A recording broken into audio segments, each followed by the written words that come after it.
Chers amis, aujourd'hui, 24 heures que le Christ est ressuscité.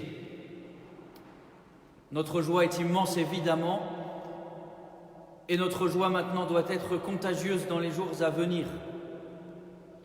Voilà plus d'un mois, 40 jours, 40 longs jours que nous étions sous le sac et la cendre. Maintenant, il est temps de nous réjouir et de nous réjouir pour longtemps.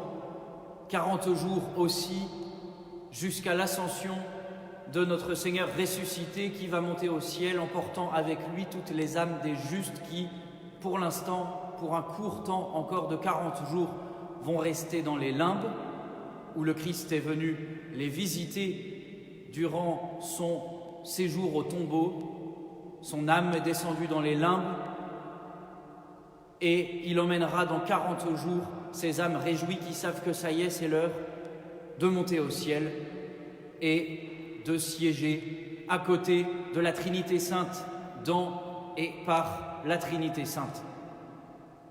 Et nous restons sur la terre et nous avons la mission, la charge de faire comme les saintes femmes, de faire comme les apôtres.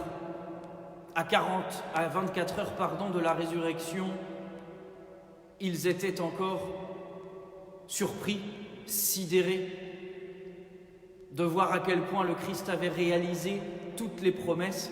Ils vont mettre beaucoup de temps à comprendre comment cela s'est fait.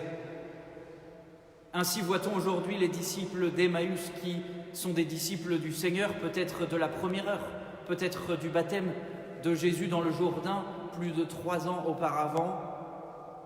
Ils ont suivi Jésus, ils l'ont vu faire des miracles, ils l'ont entendu prêcher, ils ont cru en lui et il est mort. Et ils sont partis trop tôt de Jérusalem, ils sont partis trop tôt de l'Église. Ils se sont arrêtés à la mort ignominieuse et scandaleuse sur la croix et ils ont désespéré. Ils aimeraient continuer à croire en Jésus, mais que voulez-vous, il est mort. Et c'est sur la route d'Emmaüs qu'ils se disent tout cela l'un à l'autre.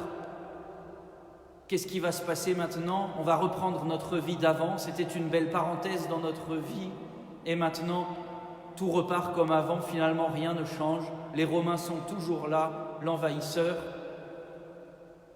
la préfiguration de l'Antéchrist, et le Sauveur, il n'y en a pas. Et c'est sur leur route, sur leur doute, au milieu de leur doute, qu'ils rencontrent cet homme sur leur chemin qui va les ouvrir à l'écriture.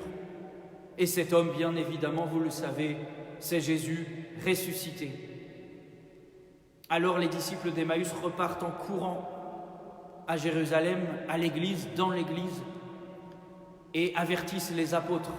Mais les apôtres leur disent: à nous aussi, il est apparu, et aux saintes femmes aussi, aux femmes aussi, il est apparu. Et c'est ainsi de tous les points cardinaux de Jérusalem, de l'église, que partout afflue le même témoignage: le Christ est vraiment ressuscité. Alors maintenant, à 24 heures de la résurrection du Christ, qui est l'événement historique le plus considérable de toute l'histoire, nous ne devons pas avoir peur, nous, les chrétiens, parce que ce n'est pas à nous de prouver que Jésus est ressuscité, c'est une évidence historique. Et c'est une évidence presque scientifique, quand on pense au linceul de Turin par exemple, que personne au monde, malgré les milliers d'heures d'études accomplies sur ce linceul, personne au monde, aucune science la plus élaborée qui soit, est capable d'expliquer le phénomène du linceul qui dure jusqu'à aujourd'hui. Ce n'est qu'avec la foi, ce n'est que si le Christ, cet homme dans le linceul, est ressuscité, comme l'Église le dit, qu'alors ce linceul prend tout son sens aujourd'hui. Et tout est comme ça, mes frères. Voilà pourquoi il ne nous revient pas à nous de prouver la résurrection et de nous défendre. Il revient plutôt à vous, monde païen, monde hérétique. Il revient plutôt à vous d'affiner vos arguments, parce qu'il en faut des arguments pour ne pas croire. Et vous n'en avez pas, il n'y en a pas, à part la volonté de ne pas croire il n'y a pas d'argument intellectuel et convaincant pour ne pas croire dans cet événement historique arrivé il y a 2000 ans. L'Église a réponse à tout sur la résurrection. Bien évidemment, chers amis païens, vous ne pourrez jamais croire dans la résurrection si vous n'acceptez pas la grâce que Dieu veut vous faire, si vous n'acceptez pas de vous laisser rencontrer sur votre chemin par Jésus-Christ, en chair et en os, ressuscité aujourd'hui et pour l'éternité. Voilà le message fort, courageux et ferme, chers amis fidèles, que nous devons affirmer au monde sans crainte. Le Christ est ressuscité, c'est une évidence.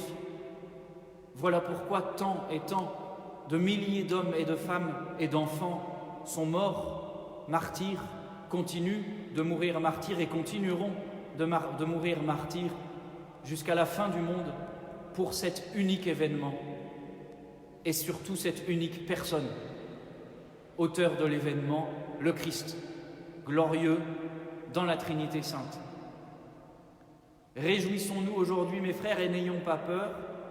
La fête de Pâques est pour nous le sommet de notre foi. Nous avons raison parce que Dieu a raison. Nous avons vaincu le péché et la mort parce que Dieu a vaincu pour nous le péché et la mort. Persévérons, évangélisons, annonçons la bonne nouvelle et dans quelques années, nous contemplerons face à face ce Christ dans lequel nous croyons déjà complètement, ainsi soit-il. Au nom du Père, du Fils et du Saint-Esprit, ainsi soit-il.